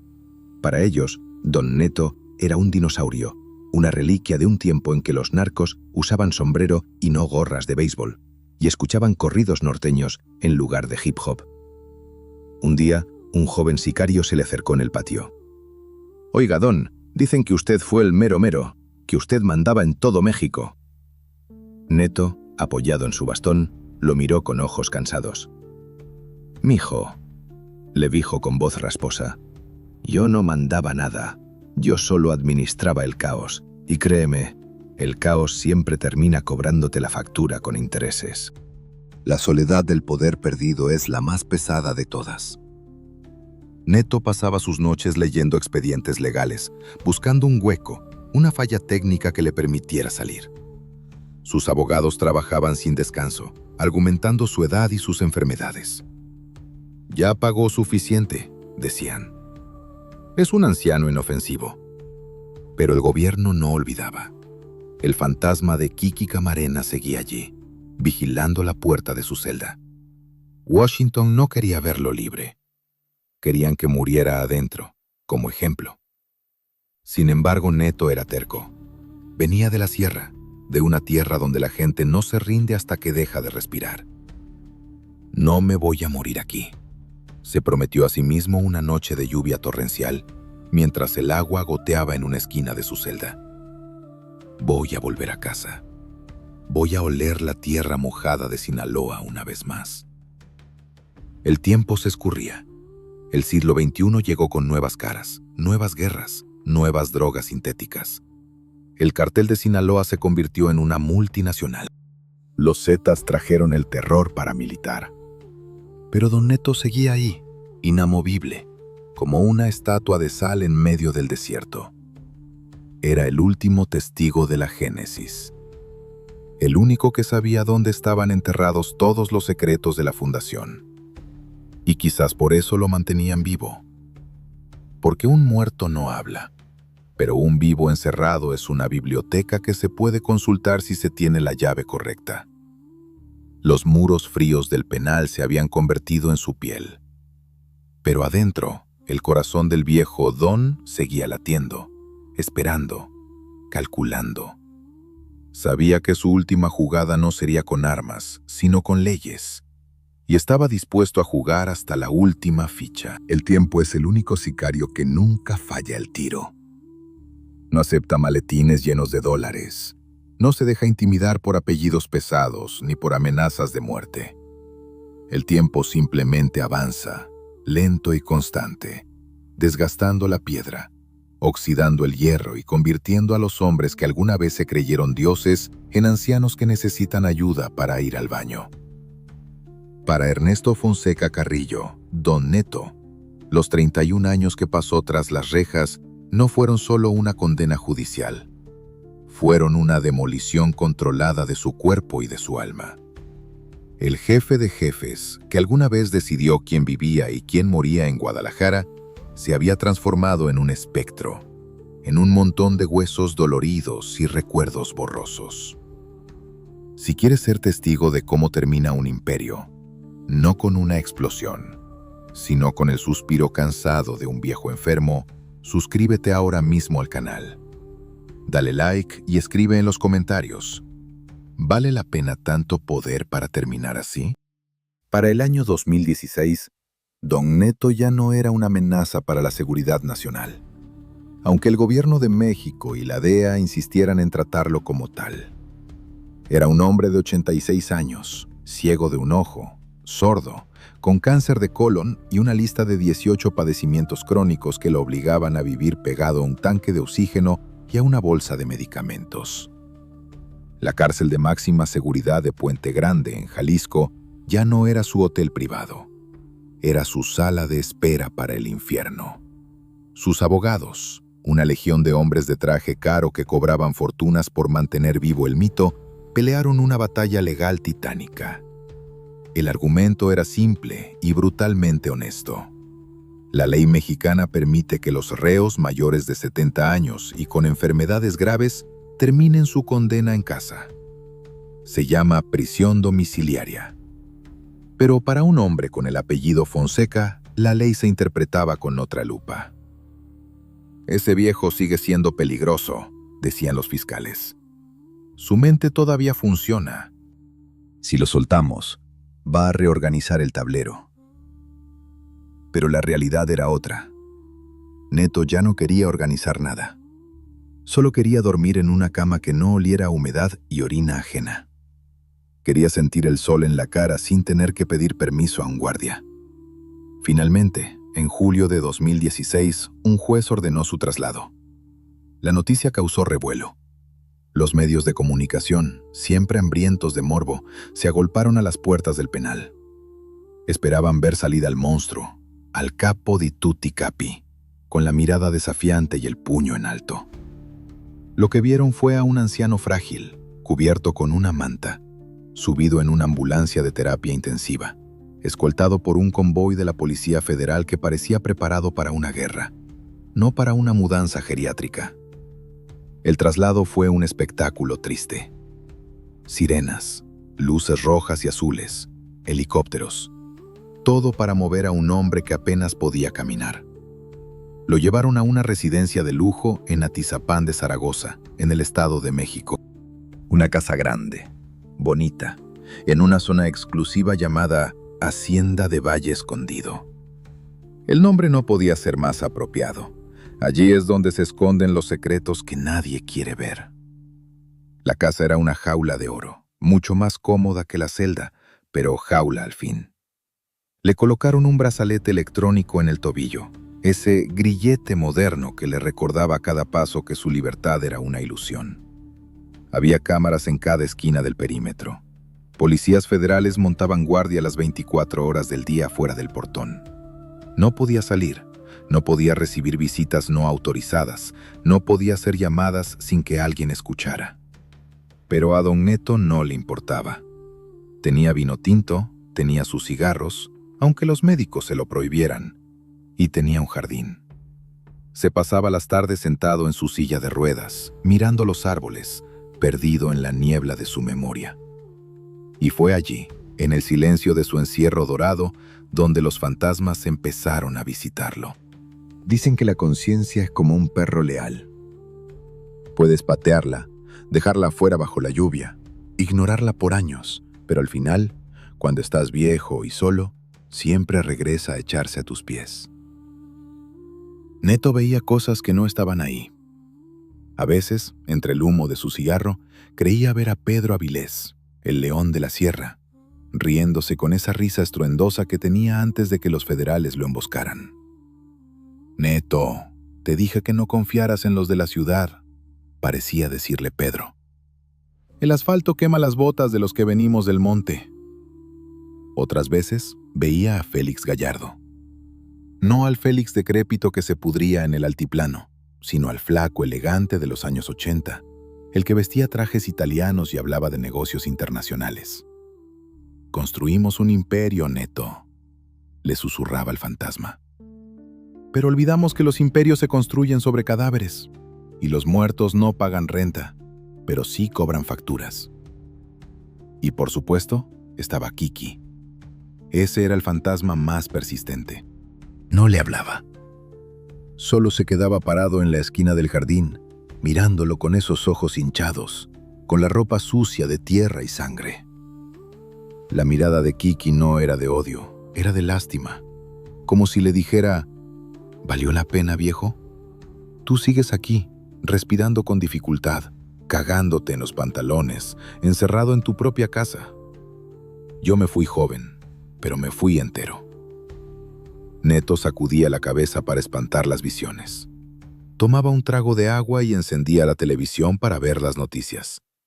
Y lo que veía lo llenaba de un desprecio profundo. El mundo había cambiado.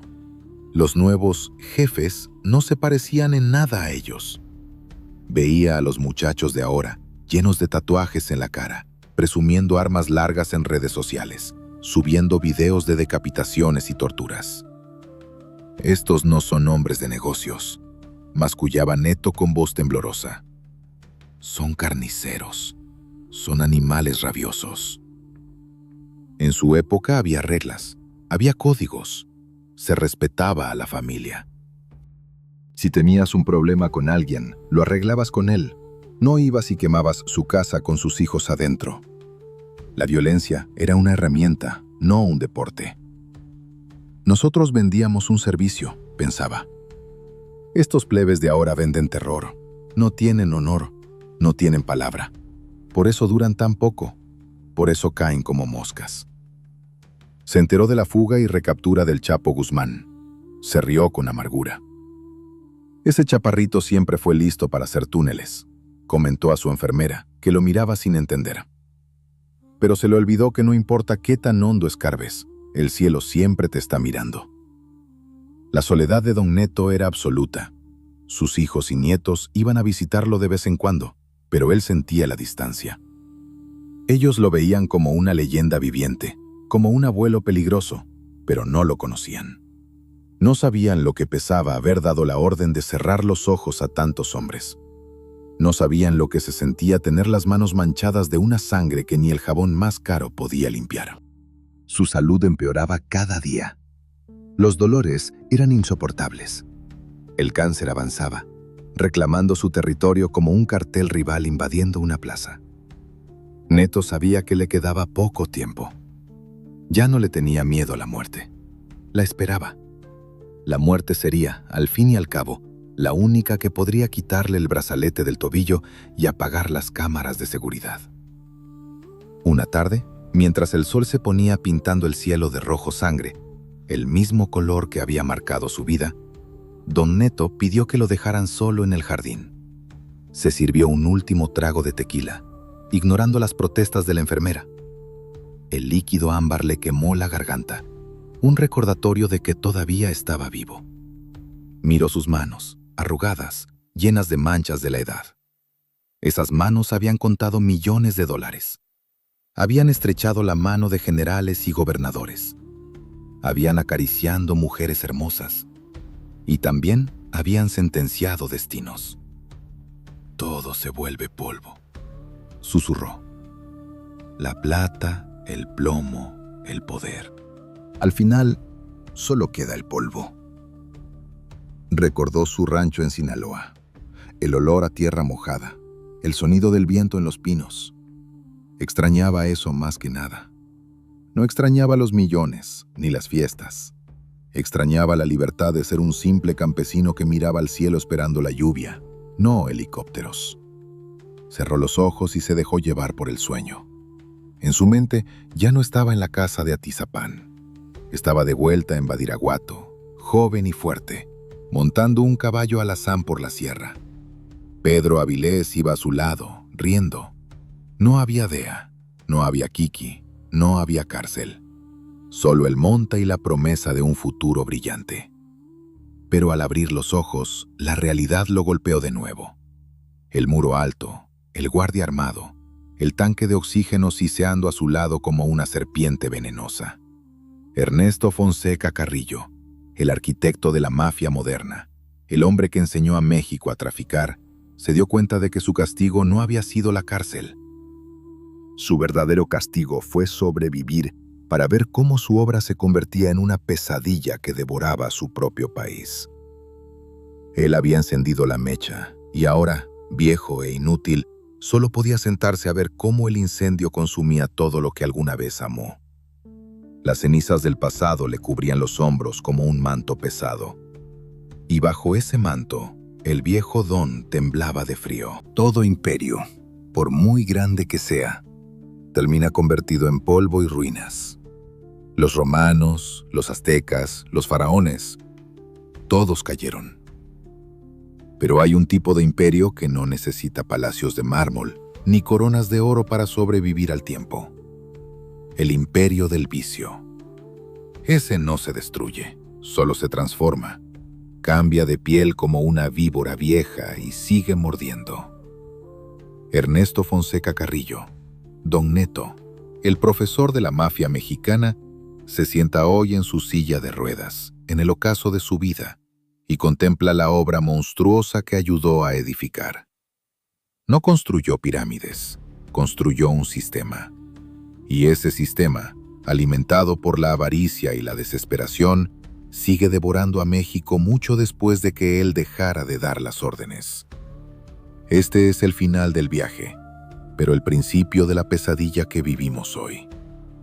Si quieres entender por qué la guerra no termina, suscríbete ahora mismo, dale like y comenta. ¿Quién heredó el trono? Para entender el legado de Don Neto, hay que mirar más allá del hombre enfermo que respira con dificultad en una casa de seguridad en Atizapán. Hay que mirar a las calles de Ciudad Juárez, de Culiacán, de Tijuana. Lo que vemos hoy, la violencia desmedida, los encobijados en las carreteras, las balaceras a plena luz del día, son los hijos bastardos de aquella federación que nació en Guadalajara. Neto fue el arquitecto. Antes de él y de sus socios, el negocio era cosa de rancheros. Se movían kilos, se hacían tratos de palabra en las cantinas y se respetaba a la familia. Neto trajo la estructura corporativa. Enseñó que para que el negocio creciera, había que dejar de pensar como bandidos y empezar a pensar como gerentes. No se trata de quién es más bravo, les decía a los jóvenes. Se trata de quién tiene la mejor logística. Esa lección la aprendió mejor que nadie su propia sangre. Amado Carrillo Fuentes. Mientras Neto se pudría en el reclusorio norte en los 90, Amado llevó la visión de su tío al extremo. Si Neto usaba avionetas Cessna que cargaban 300 kilos, Amado compró flotas enteras de Boeing 727, les quitó los asientos y los llenó con toneladas de nieve colombiana. El Señor de los Cielos no solo heredó el negocio, heredó la astucia diplomática de Neto. Corrompió generales, compró aeropuertos y convirtió el tráfico en una industria logística global. Pero el legado tiene una cara oscura, una sombra que Don Neto nunca pudo controlar. Al enseñarles a los plebes que el dinero lo compra todo, mató el respeto. Las nuevas generaciones, los llamados narcoyunios, no crecieron con hambre en la sierra de Badiraguato. Crecieron en mansiones con piso de mármol, manejando Ferraris a los 16 años y portando pistolas con cachas de diamantes. No conocieron el valor del trabajo duro, solo el valor del poder inmediato. Neto, desde su encierro domiciliario, ve las noticias y sacude la cabeza con repugnancia. «Miren a estos chamacos», murmura con voz quebrada a su enfermera, señalando la pantalla donde un grupo de sicarios jóvenes presume sus armas largas en un video de TikTok. No saben ni limpiarse los mocos y ya se creen dueños de la plaza. Nosotros teníamos códigos, no nos metíamos con la gente civil, no calentábamos el terreno a lo tonto.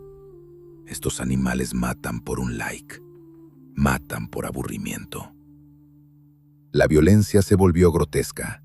En los tiempos de Don Neto, arreglar un asunto significaba un tiro limpio y un entierro discreto. Hoy significa decapitar, disolver en ácido, colgar cuerpos de los puentes. Es una guerra psicológica, un teatro del horror diseñado para causar pánico. Y aunque Neto reniegue de ello, en el fondo de su conciencia sabe que él abrió esa puerta. Él y sus socios mostraron que la ley era una sugerencia, que el Estado podía ser comprado o intimidado. Y una vez que le quitas el miedo a la autoridad a un pueblo con hambre, creas un monstruo que no puedes volver a encadenar. Otro pilar de su legado maldito es la presencia eterna de la DEA en México. El error de Kiki Camarena no se borró con el tiempo. Al contrario, se convirtió en la justificación perfecta para que los vecinos del norte intervinieran en cada rincón de la política mexicana. Antes de 1985, los gringos eran turistas o espías discretos. Después de Camarena, se volvieron los verdaderos patrones. Certifican, extraditan, ponen precio a las cabezas. Don Neto, con su decisión o su complicidad, en aquel cuarto de la calle Lope de Vega, firmó la sentencia de soberanía de su propio país. Hoy, los apellidos han cambiado, pero la sangre es la misma. El Cártel de Juárez, fundado por su familia, sigue librando guerras brutales.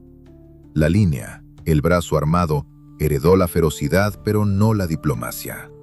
En Sinaloa, Los hijos del Chapo y las facciones del Mayo continúan la tradición, pero ahora con laboratorios de fentanilo, esas pastillas azules que matan a miles en el norte y que traen una lluvia de dólares y muerte al sur. Don Neto es un fantasma atrapado en el presente. A sus casi 90 años, es una reliquia viviente. Los jóvenes capos a veces lo mencionan con respeto, como se menciona a una deidad antigua que ya nadie adora realmente. El Don, le dicen, pero nadie le pide consejo.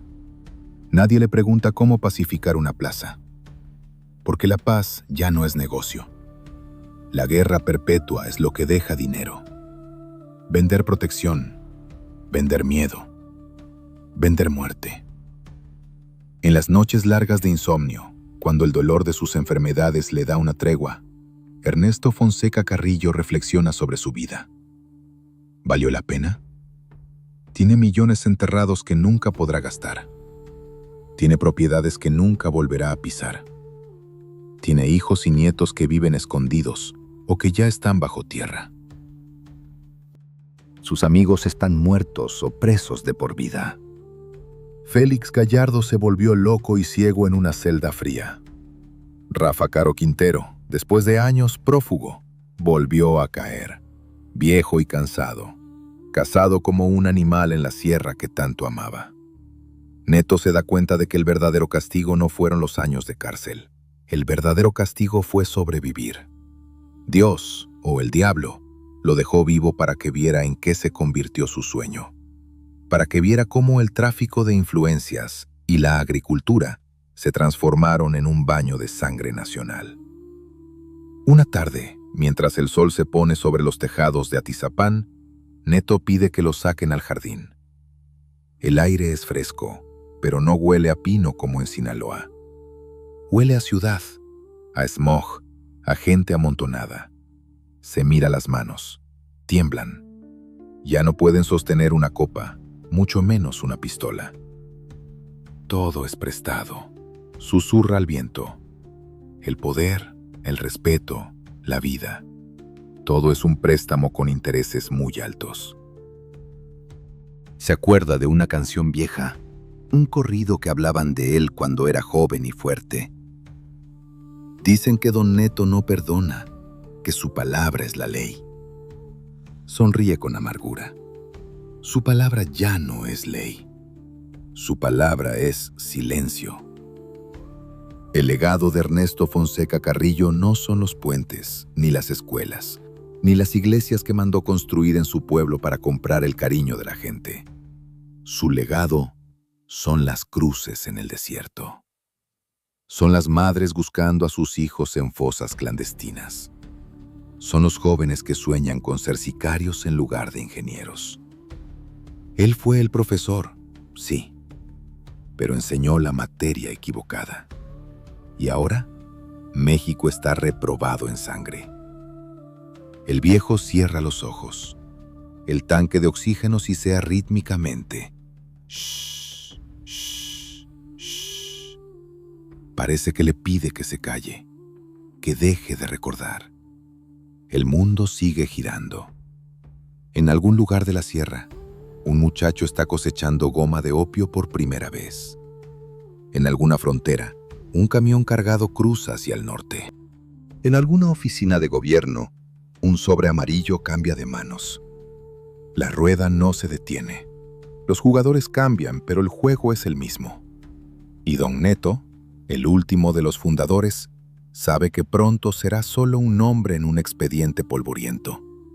Una leyenda que se cuenta en voz baja en las cantinas, mientras afuera, la noche se llena de sirenas y disparos. Al final, piensa antes de quedarse dormido, no fuimos jefes de nada. Fuimos empleados de la muerte. Y ella es la única que nunca pierde. El telón cae lentamente sobre la vida de Don Neto, pero la obra de teatro macabra continúa, con nuevos actores, más sangre y menos honor. Y así cerramos el expediente de Don Neto.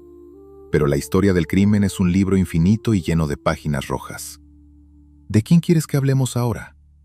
¿Del Señor de los Cielos y su flota aérea? ¿Del Chapo y sus túneles? ¿O de los hermanos Arellano y su reino de terror en Tijuana? Tú mandas. Escribe el nombre en los comentarios. Suscríbete al canal, activa la campanita y recuerda, el que no conoce su historia está condenado a repetirla o a morir en ella. Nos vemos en el próximo capítulo.